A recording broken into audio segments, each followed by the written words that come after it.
Hello everyone, আসসালামু আলাইকুম। আমাকে যদি একবার হলেও জিজ্ঞাসা করা হয় বরিশালের সবচেয়ে সুন্দরতম জায়গা কোনটা, গাইজ, তাহলে আমি নিঃসন্দেহে বলতে পারি বরিশাল তালতলি ভাঙাড়পাড়। গাইজ, এখানে আসলে আপনারা একসাথে দুইটা ভিউ পাবেন, একটা হচ্ছে কক্সবাজার এবং একটা হচ্ছে কুয়াকাটার ভিউ। গাইজ, এটা দিনের বেলা যতটা না সুন্দর, তার থেকে রাতের বেলা খুবই সুন্দর। এখানকার প্রতিটা রেস্টুরেন্টই এক একটা এক এক লুকে। গাইস, আপনারা আপনাদেরকে কোনটা রেখে কোনটা পড়বো সেটাই আমি বুঝতে পারতেছি না। গাইস, এখানকার প্রত্যেকটা রেস্টুরেন্টই আমার কাছে খুবই ভালো লেগেছে। গাইস, আপনারা চাইলে এখানে চলে আসতে পারেন এবং সুন্দর সুন্দর ছবি তুলতে পারেন। গাইস, আপনাদের কাছেও ভালো লাগবে। এরপর ভিডিওর মেন পার্টে আসা যাক। এখানে আপনারা আসতে হলে স্বরূপকাঠি অথবা বানুড়িপাড়া থেকে যদি আসতে চান, তাহলে বাসে অথবা মাহেন্দ্রে করে প্রথমে জেলখানা মোড়ে আসবেন। সেখান থেকে আপনাদেরকে 10 টাকা জনপ্রতি 10 টাকা করে নেবে।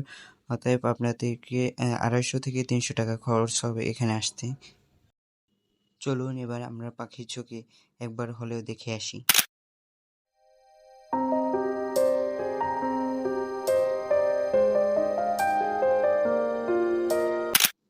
সো আজকের ভিডিওটি এই পর্যন্ত। আল্লাহ হাফেজ।